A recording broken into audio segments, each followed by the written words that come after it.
बड़ी खबर इस बीच आपको बता दें, मुख्यमंत्री नीतीश कुमार राजभवन पहुंचे हैं। ये बड़ी जानकारी सामने आ रही है।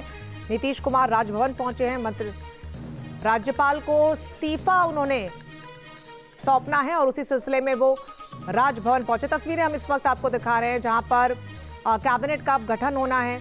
इन सब के बीच पहला इस्तीफा मंजूर किया जाता है और उसी कड़ी में उस प्रक्रिया को अंजाम देने, उस प्रक्रिया को पूरा करने के लिए मुख्यमंत्री नीतीश कुमार राजभवन पहुंचे और यहां पर पहुंचकर वो इस्तीफा सौंपेंगे।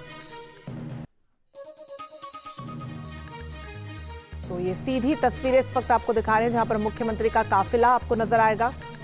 मुख्यमंत्री का काफिला जहां पर राजभवन के बाहर की ये तस्वीरें, जो कि इस वक्त सीधी तस्वीरें सामने आ रही हैं, एक्सक्लूसिव तस्वीरें आपको दिखा रहे हैं। उत्कर्ष हमारे साथ जुड़ गए ज्यादा जानकारी के साथ। उत्कर्ष, अब इस्तीफा होगा कुछ ही देर में और उसके बाद नए कैबिनेट का गठन।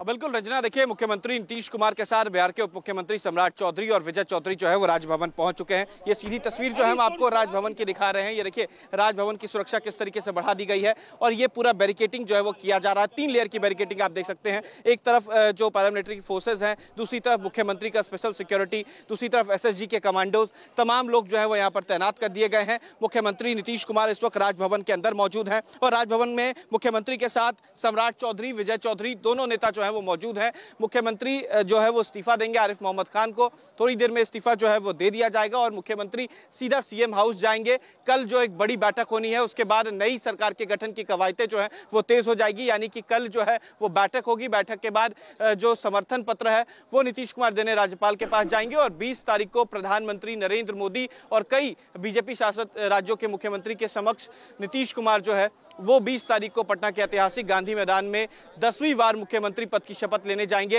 हालांकि उससे पहले कवायतें तेज हो चुकी है। नीतीश कुमार इस वक्त राजभवन के अंदर मौजूद हैं और राजभवन में सम्राट चौधरी और विजय चौधरी के साथ इस्तीफा देने पहुंचे हैं। बिल्कुल, और बेहद महत्वपूर्ण इस वक्त ये भी है कि कौन सी पार्टी के कितने मंत्री बनेंगे, क्योंकि बीजेपी एक सिंगल लार्जेस्ट पार्टी बनकर उत्कर्ष उभरी है। ऐसे में क्या बराबर सीटें होंगी या पिछली बार की तरह बीजेपी का पलड़ा भारी होगा?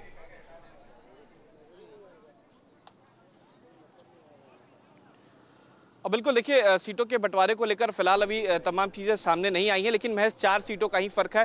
85 सीटों पर JDU है और माफ़ करें जो 89 सीट पे 89 से 90 के बीच जो है वो BJP की सीटें हैं। तो बहुत ज़्यादा फर्क नहीं है और ये माना जा सकता है कि जो सीटें होंगी, बंटवारा जो होगा वो संभव बराबरी का होगा। लेकिन लोजपा की बात की जाए तो उन्हें 2 से 3 सीटें जो है वो दी जा सकती हैं। इसके अलावा हिंदुस्तानी अवाम मोर्चा को 1 से 2 सीट और RLM को 1 से 2 सीटें जो है वो दी जा सकती हैं। फिलहाल इसको लेकर अभी बातें स्पष्ट नहीं हुई है, लेकिन सबसे पहले सरकार का गठन और उप मुख्यमंत्री पद की दावेदारी को लेकर बातें तेज चल रही हैं। ये माना जा रहा है कि जिस तरीके की स्थिति पिछले बार थी वही चीजें इस बार भी हो सकती हैं, यानी कि रिपीट वही होगा। दोनों उप मुख्यमंत्री जो हैं वो रिपीट हो सकते हैं। लेकिन सबसे बड़ी बात कि राज्यपाल के पास इस वक्त इस्तीफा देने के लिए मुख्यमंत्री पहुंच चुके हैं। अब नई सरकार के गठन की कवायतें जो है वो तेज हो गई हैं और 20 तारीख को शपथ ग्रहण समारोह होगा। बिल्कुल, राज्यपाल से मिलकर मौजूदा विधानसभा भंग करने का जो अधिकार देने का प्रस्ताव है वो पारित किया गया। उसी सिलसिले में पूरा काफिला उत्कर्ष वहां पर पहुंचा है। जिक्र आप डिप्टी CM का भी कर रहे हैं। निगाहें लगातार टिकी हुई है कि आखिर डिप्टी CM कौन होंगे, चूंकि आप कह रहे हैं कि पिछली बार का फॉर्मूला